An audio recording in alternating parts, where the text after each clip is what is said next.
Okay, so in the remaining time, let me kind of continue to backfill some of the questions, new questions you had earlier in the semester that I didn't have a homework helper video of. I have these 4 questions in chapter 5, starting with the problem 25, and then the other 3 questions are in the 20s range. Let me do these questions again. I'm trying to chip away at this big block of questions a little bit at a time, so that next semester I'll have a homework helper videos for every question for the students. So this question says, if a sprinter, I need my annotation tool, accelerates at a rate of, okay, let me just start doodling just to make sure I'm not forgetting anything. Here's my sprinter as a spherical sprinter in vacuum.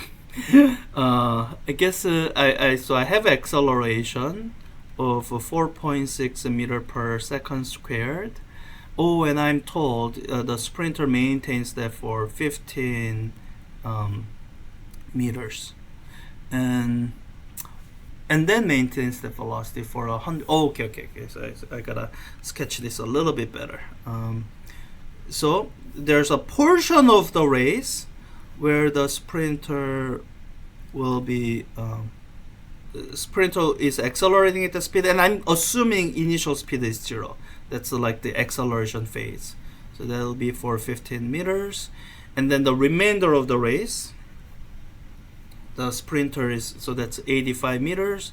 Sprinter's maintaining whatever this V final is. So I guess I need to work out the V final first. So that's the first question that I should work out. And I think once I do, then I'll have everything to work this out. One thing I'm not quite sure is, why is this in chapter 5? It's not a force question. It's just a kinematics question. But hey, it's there. Let me do it. And I'll look up the question later to see if it's in the wrong chapter. So we find out, just looking at all this information, I think the kinematics formula that's going to be the most helpful to me is the V squared formula. V final squared is equal to V initial squared plus 2 times acceleration times delta x. Because I'm not given any time information and I want to get to this as quickly as I can. This is the equation that will let me get to it as quickly as I can. The initial speed was 0. I have delta x, 15 meters. So my V final will be, so from that, V final will be square root of 2 times acceleration given times delta x. And I'm going to work out the number, and I'll have the numerical value for V final. And from here on, I'm going to use V final as a known quantity.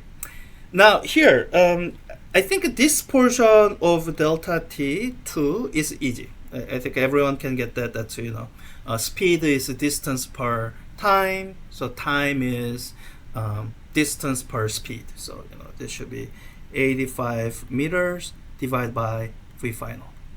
Simple, easy. You can do dimensional analysis to make sure that this ratio is in the correct order, not the other way around.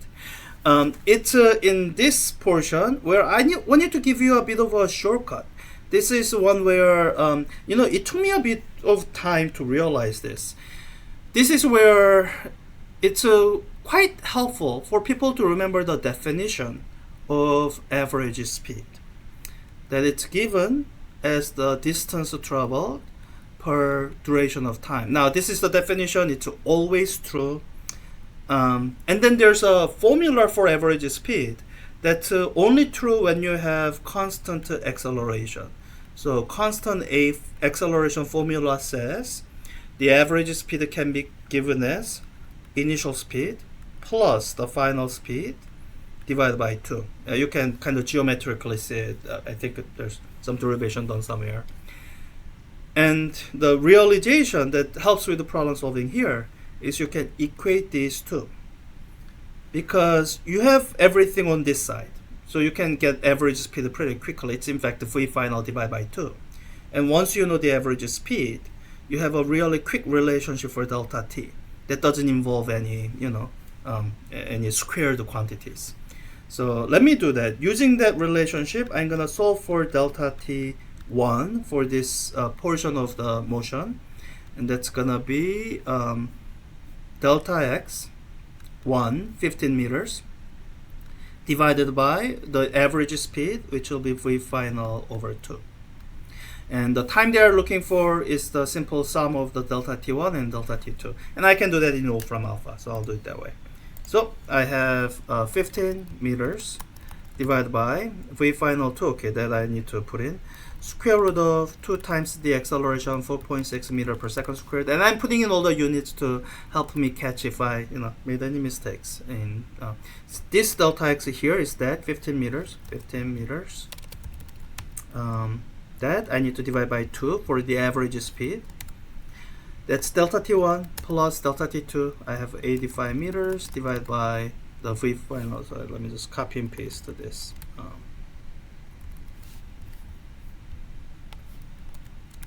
So that should be the total time. Let's see, looks like it understood me correctly. 9.78. Wow, pretty fast. I don't know what the world record is, but I think that's like a professional level speed. Yeah, that's it. Pretty simple. Again, I'm not sure why that's in chapter 5. It's there's no force here. 25. Previous problem. Oh, that's why. I see.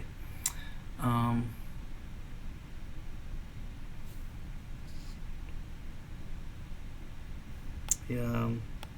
I wish the question was like 24 and 25, because then then it's a force problem. But just being 25, that's kinematics problem.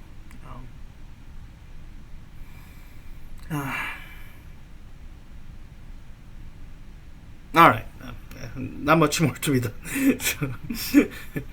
so let me get to the next question. Okay, so this is the other question. Let me just clear the screen here. I guess I can just erase the whole thing. Let me start by reading the question. I didn't actually read it all that carefully when I picked it up because it's in the right order of the questions. So astronauts in orbit are apparently weightless. This means that a clever method of measuring method. Okay, all right. This is all background information that you can kind of ignore. Sometimes we throw this in to confuse you.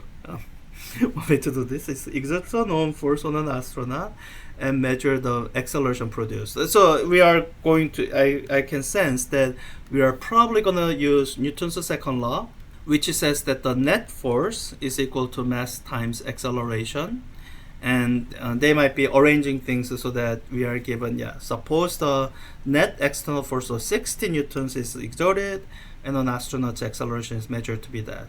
Oh, then the mass, well, simple algebra, solve for mass here. Mass is net force divided by acceleration. I can just plug in the numbers into Wolfram alpha here. Can I do, I might be do this in my, so division by 0.95, it's going to be basically reducing it by 5%.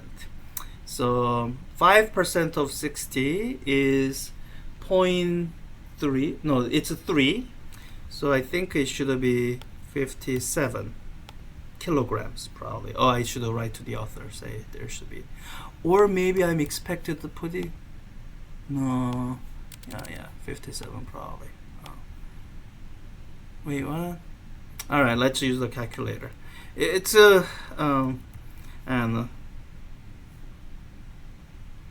5% increase, not decrease.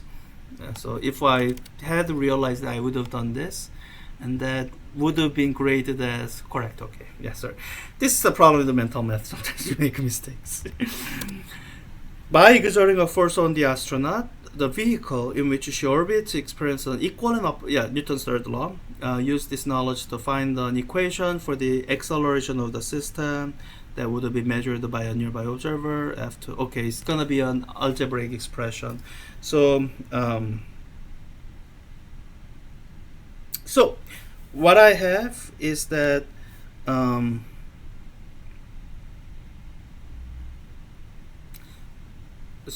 me draw the picture just so I'm not confusing myself. Here's the astronaut. Here's the space station. I mean, they are not oriented. It doesn't matter. Like astronaut inside the space station. Astronaut feels a force F in one direction. Then Newton's third law says the space station feels the exact same force going the other way. Then the find an equation for the acceleration of the system. Oh, all right.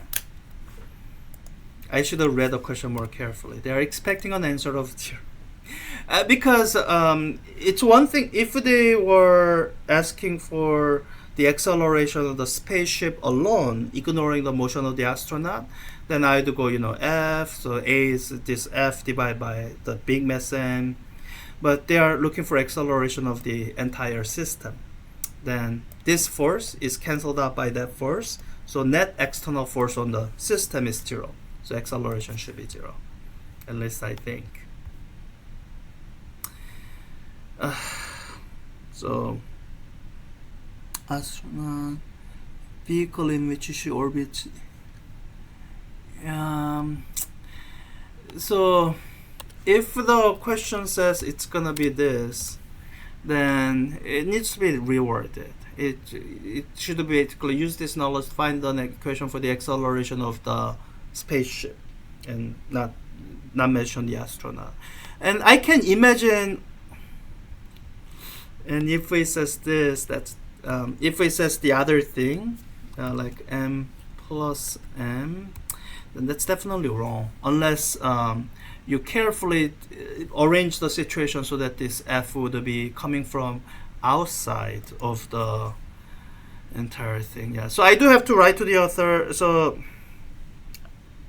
I might redo this question later. So this is what's been graded as correct. I do not believe this is physically correct. So in order for that to be physically correct, basically this is the situation you need.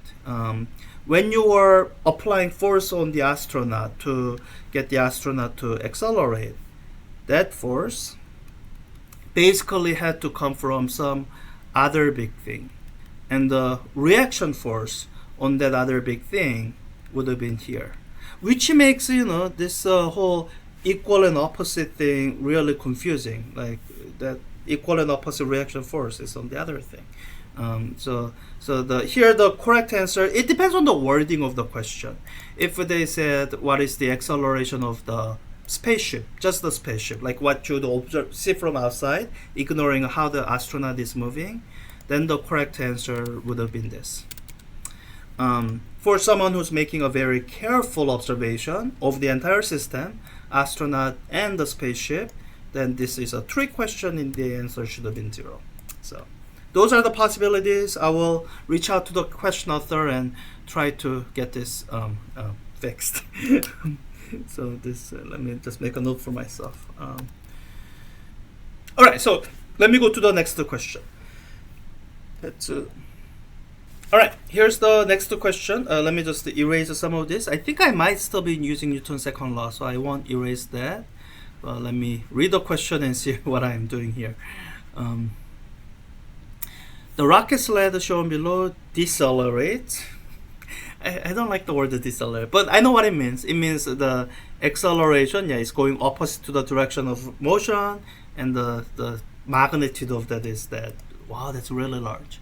What force is necessary to produce this deceleration? Assume that the rockets are off. Okay, so no force here. Mass of the system is there. So I guess the only force that I need to consider is this frictional force. And I use Newton's second law, mass, 1.6 times 10 to the 3 kilogram. Oh, it's a rocket sled. I thought it was like a shuttle, a space shuttle. Rocket sled, fine. So yeah, mass times acceleration, that's it. So I can just do 1.6 E3 times 215, that big number. I wonder if I can use the notation. Then it would be 3.44 E5. 3.44 E5. It's possible that I can't. I can. Good. Yeah, that's it. Simple. These questions are meant to be simple. They are simple application of Newton's second law question. I just got unlucky with the kinematics question and that other question that has some programming issues. Okay, I think fourth and last question here. Let me go to that and I will wrap up this group of questions. Okay, so this is the fourth and the last question in this group of questions. It says, in the following figure, the net external force, okay, makes things easier for me if I'm using Newton's second law. On the 20, some mass more is given as, okay, for some amount of force. If the force of friction is opposing, if the force of friction opposing the motion, okay, is 22 newtons. All right, so I can imagine drawing a free body diagram.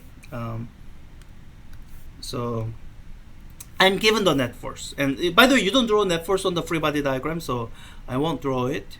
The vertical forces are not all that interesting here, so I won't draw it either. We are given the friction force, and we are told that's 22 newtons. And they ask, what force in newtons is the person exerting on the more?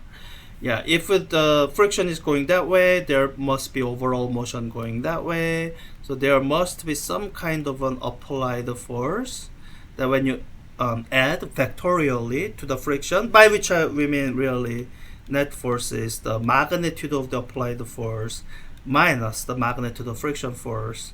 This must work out to be what they gave us, 44.5 newtons. So I think I can do this math in my head. 44.5 plus 22, 66.5 newtons should be it. Let's just double check. Good. Suppose the more is going at 1.5 meters per second when the force F is removed. Interesting. So we are gonna remove this force here. That'll make this our net force under like a kinetic friction type of situation. How far will the more go before stopping up? So I think I can use a v squared formula. So I need to recalculate the, or not recalculate, I need to calculate the acceleration. So let's say I somehow have the acceleration. Acceleration is the friction force divided by the mass. I'm given the mass, yeah. So I have the acceleration, and I'm gonna use acceleration as a known quantity here. With that, my sense, with all the information I have being asked for, what I need is the v squared formula. V final squared is equal to v initial squared plus 2 times acceleration times delta x. My v final this time is 0, more stopping. My v initial, I'm given 1.5 meters per second. 2 times acceleration, I'll calculate. Delta x, how far it'll go. Okay, so I'm looking for delta x. And let me just to make sure. Yeah, this is where I have to be careful. The more is moving in this direction, that's delta x. Acceleration is going this way. So they are opposite. So when I consider this product, I need to make sure that it's gonna be a negative thing. So what I will do is I'm gonna actually make sure my acceleration number is negative, minus, and when I solve for delta x, it'll give me a positive number. So here, doing the algebra, delta x is equal to, having moved this over and then divide by 2a or minus 2a, v initial squared divided by minus 2a, and this will end up being positive because I'm gonna make sure my acceleration is negative to indicate its negative directionness. So let me just put that all into Wolfram alpha. I think I have everything I need. V initial 1.5 meter per second, squared, divided by minus 2 times acceleration, which will be minus the friction force, 22 newtons, divided by the mass, 24 kilogram. So that'll give me a positive number, hopefully in meters. If I didn't make an algebra mistake, okay, 1.23 meters, maybe. We'll see. I think I did it right, but sometimes, things happen. Sometimes I make mistakes. So, okay, so this is the last question.